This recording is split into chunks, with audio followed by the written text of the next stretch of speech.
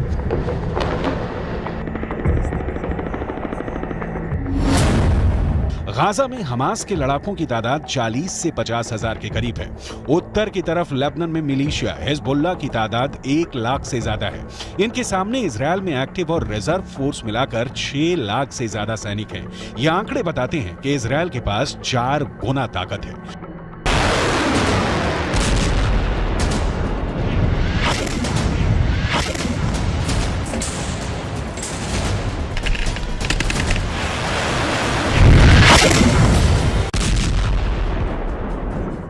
लेकिन हिजबुल्लाह के chief Nasrallah से फिर भी अमेरिका घबराता है क्योंकि नसरुल्लाह के पास अपने ओजस्वी भाषणों के जरिए बड़ा संगठन खड़ा करने की और सैनिकों में जोश भरने की अद्भुत क्षमता है।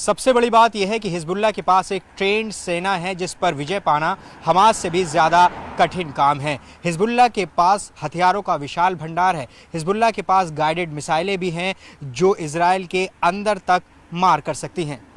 हिजबुल्लाह के पास एंटी टैंक मिसाइलों का बहुत बड़ा जखीरा है जिसकी वजह से इजराइल को नुकसान भी पहुंचा है।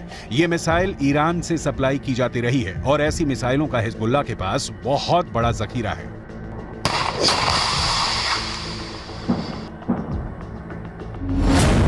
हिजबुल्लाह ने 3 तरह की एंटी टैंक गाइडेड मिसाइल इस्तेमाल की। ये है कॉर्नेट, इसकी रेंज 5 किलोमीटर तक है। ये रूस की मिसाइल है, लेकिन अब ईरान इसका देसी वर्जन देहलाविया तैयार कर चुका है और ऐसी बहुत सी मिसाइल अब हिजबुल्लाह के पास हैं। दूसरी है BGM-71 TOW anti tank guided missile. Range है 3.5 किलोमीटर। यह अमेरिका में बनी मिसाइल है, लेकिन अब इसकी नकल ईरान तैयार कर रहा है और उसने हिजबुल्लाह को सप्लाई की है। तीसरी है 85 कॉनकोर्स, रेंज 4 किलोमीटर। यह भी रूस ने बनाई है और अब ईरान में ये दोसान नाम से तैयार की जाती है। तीनों मिसाइल बहुत ही घातक है। 7 अक्टूबर के बाद हिजबुल्लाह सीधे जंग में नहीं कूदा था। इजरायल की तरफ से हिजबुल्लाह को चेतावनी लगातार दी जा रही थी, लेकिन नॉर्दर्न बॉर्डर पर जंग की शुरुआत इजरायल डिफेंस फोर्स की तरफ से की गई, क्योंकि छुटपुट शुरुआती गोलीबारी के बीच सबसे बड़ा और ताबड़तोड़ हमला इजरायल की तरफ से ही किया गया था। हिजबुल्लाह के लड़ाकों की मौत जब शुरू हुई, उस वक्त भी हिजबुल्लाह पसुपेश में था, क्योंकि तब तक भी उसे नसरुल्लाह की तरफ से कोई साफ आदेश नहीं मिला था। लेकिन जब गाजा के अंदर बैप्टिस्ट अस्पताल पर हमला हुआ और बड़ी संख्या में अस्पताल के अंदर लोगों की मौत हो गई, तब हिजबुल्लाह ने लड़ाई छेड़ दी। हालांकि ये फुल स्केल वॉर अभी भी नहीं है।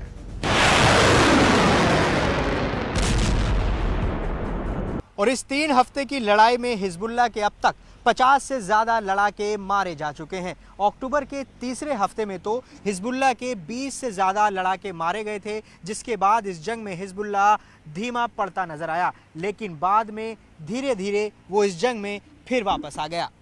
ईरान कभी अपनी जमीन पर युद्ध नहीं लड़ेगा, क्योंकि उसके रणनीतिकार बहुत होशियार हैं। ईरान की सरकार यमन, इराक और सीरिया को जमीन का इस्तेमाल करके अमेरिका और इजरायल के ठिकानों पर हमला कर रही है। इन देशों में अपनी जड़ें जमाने के लिए ईरान ने बरसों की मेहनत की है और अब वो उसका फायदा उठाना चाहते हैं। लेबनान एक ऐसा ही देश है जो जंग की चपेट में धीरे धीरे आता जा रहा है। लेबनान के अखबार नहार नेट ने यह रिपोर्ट किया है कि इजरायल ने ब्लीडा इलाके के पूर्वी बाहरी इलाके में फास्फोरस बम से हमला किया है, जिसकी वजह से वहां मौजूद आसपास के जंगलों में भारी आग लग गई थी। इन फास्फोरस बमों से लगी आग लंबे इलाके में फैले जंगलों तक फैल गई, जिससे भारी नुकसान हुआ। इजराइल की तरफ से लगातार ये कहा जा रहा है कि लेबनान हिजबुल्लाह के कंधों पर बंदूक रखकर जंग में कूदने का जोखिम ना उठाए, क्योंकि इस बार लेबनान बहुत बुरी तरह जंग की चपेट में आएगा और फिर ये कहकर पल्ला नहीं झाड़ सकता कि इस जंग में उसे हिजबुल्लाह ने घसीटा है। इजरायल के प्रधानमंत्री बेंजामिन नेतन्याहू पहले ही ये कह चुके हैं कि लेबनान को इस बार ऐसा जवाब दिया जाएगा कि वो दूसरी जंग लड़ने के काबिल ही नहीं बचेगा। שאתם עושים פה ומה ששמעתי עכשיו מהמפקדים שלכם זה דבר חשוב מאין כמוהו.